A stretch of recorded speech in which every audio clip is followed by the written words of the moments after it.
Pemirsa, hampir 193.000 bangunan di Gaza hancur sejak 7 Oktober 2023. Pasca gencatan senjata, pemerintah kota Gaza mulai membersihkan puing reruntuhan bangunan akibat serangan Israel.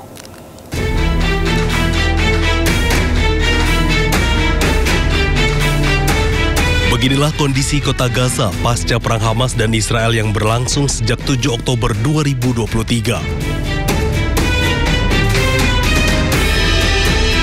Meski kesepakatan gencatan senjata telah tercapai, namun kerusakan yang timbul di seluruh permukiman dan infrastruktur di Gaza tak bisa serta-merta kembali pulih seperti sedia kala. Seluruh distrik telah hancur menjadi puing-puing. Rumah-rumah rata dengan tanah, fasilitas yang hancur, dan jalanan yang rusak akibat dibombardir oleh Israel. PBB mencatat hampir 193.000 bangunan di jalur Gaza telah hancur sebagian atau seluruhnya sejak perang dimulai. Pembersihan puing-puing reruntuhan bangunan dari jalan yang hancur akibat serangan Israel mulai dilakukan di Gaza. Hal tersebut menandai langkah menuju pemulihan di tengah gencatan senjata Hamas dan Israel. Pemerintah kota Gaza pun menyampaikan telah berupaya keras untuk membuka kembali Jalan Al-Nasr yang menjadi salah satu jalan utama di Gaza. Operasi pembersihan pun terus dilakukan meski 85% peralatan kota telah hancur. يعني مع بداية إعلان عن وقف إطلاق النار بدأت بلدية غزة منذ يوم الجمعة الماضي حملتها لفتح الطرقات والشوارع في المدينة للسماح بحرية حركة المواطنين وعودتهم من الجنوب إلى الشمال ووصولهم إلى أماكنهم وأماكن سكنهم. Warga Gaza berharap adanya gencatan senjata yang permanen di Gaza dan perdamaian seutuhnya dapat tercapai. Pemerintah Mesir telah membangun rumah sakit lapangan di dekat perbatasannya dengan jalur Gaza. Fasilitas kesehatan ini siap menampung warga Gaza yang terluka akibat serangan Zionis Israel.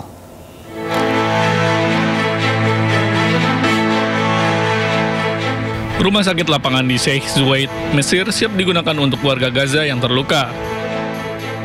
Rumah sakit yang terletak 14 km dari Gaza ini dilengkapi dengan 20 tempat tidur, ruang operasi, dan unit medis tambahan. 3 hunian rumah sakit telah dialokasikan untuk menampung para korban luka Gaza. باصين لهذه المرحلة فقط، لا احنا باصين للسيناريوهات القادمة. ماذا بعد تشغيل المعبر واستقبال المصابين ودخول المساعدات زي ما انتم شايفين النهارده الحمد لله يعني دخل كمية كبيرة جدا من المساعدات. ماذا بعد؟ طب امتى هيتم فتح المعبر للعالقين؟ لا ده هيتم ان شاء الله في خلال ايام بعد استقبال المصابين طبقا للتنسيقات المرحلة الثانية التفاوض اللي بيتم ما بين الجانب الإسرائيلي والجانب. Perlintasan Rafah antara Mesir dan Gaza telah menjadi gerbang utama untuk mengirimkan pasokan bantuan hingga mengangkut pasien yang terluka. Sementara, otoritas Israel mengonfirmasi bahwa persiapan sedang dilakukan untuk membuka penyeberangan Rafah. Pemirsa, menginjak usianya yang ke-11 tahun, Partai Perindo terus menebarkan manfaat bagi masyarakat Indonesia. Sejumlah program Partai Pro Rakyat digelar di berbagai daerah untuk membantu masyarakat dalam menghadapi berbagai kesulitan hidup. Bekerjasama dengan Palang Merah Indonesia PMI Kota Makassar, DPW Partai Perindo Sulawesi Selatan menggelar bakti sosial donor darah untuk memenuhi kebutuhan stok darah bagi masyarakat yang membutuhkan. Dalam rangkaian kegiatan HUT ke-11, Partai Perindo juga membagikan paket sembako kepada puluhan warga yang tinggal di pemukiman eks penderita penyakit kusta di Jalan Dangko, Kota Makassar, Sulawesi Selatan. Salah satu program konkret untuk bakti kemanusiaan, bakti sosial, ini bukti bahwa Partai Persatuan Indonesia atau dikenal Perindo ini kita berusaha mewujudkan secara konkret pendampingan sosial di tengah-tengah masyarakat. Melalui berbagai programnya, partai yang dipimpin Ketua Umum Angela Tanusudibio ini akan terus berkomitmen untuk mewujudkan visi misi mensejahterakan masyarakat Indonesia. Dari Makassar, Sulawesi Selatan, Yoel Yuspin, iNews melaporkan. Pemirsa, Kamar Dagang dan Industri Kadin Indonesia menggandeng PT Google Indonesia guna mendorong transformasi digital di sektor usaha mikro, kecil, dan menengah.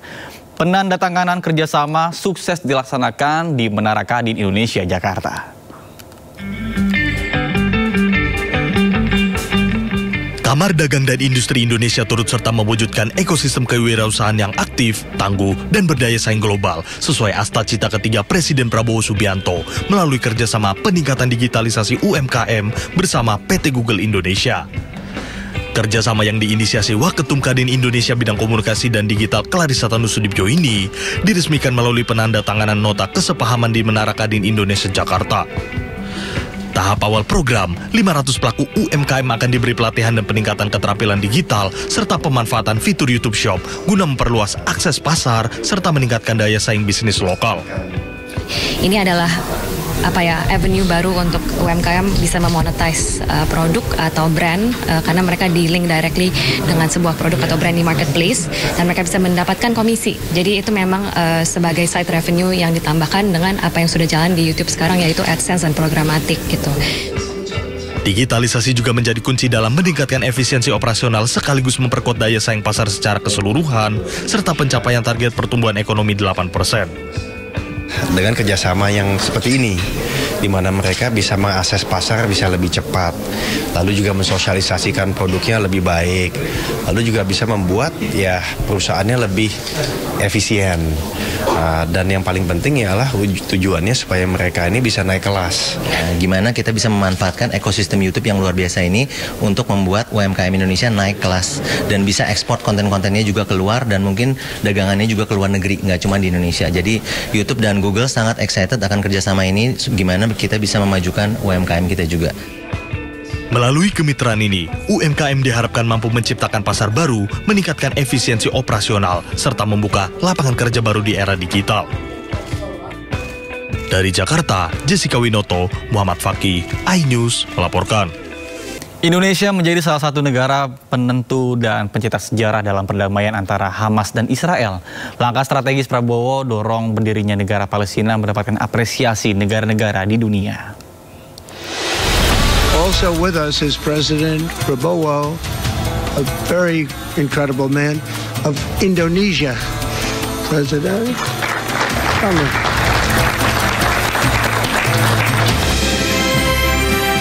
Presiden Prabowo Subianto hadiri pertemuan bersejarah di Sharm el-Sheikh, Mesir. Pertemuan ini sekaligus menjadi tonggak bersejarah penandatanganan kesepakatan perdamaian antara Israel dengan Hamas.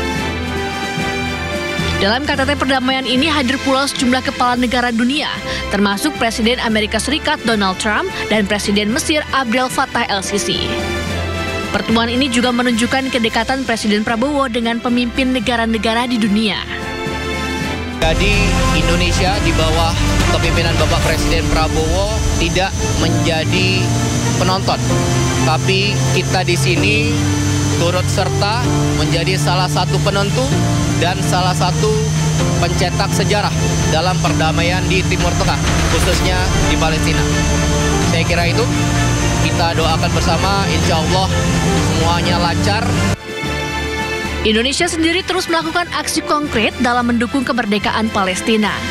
Sejumlah langkah yang dilakukan diantaranya mengirimkan lebih dari 100 tenaga kesehatan dan dokter ke Palestina, mengirimkan bantuan kemanusiaan dan kapal rumah sakit.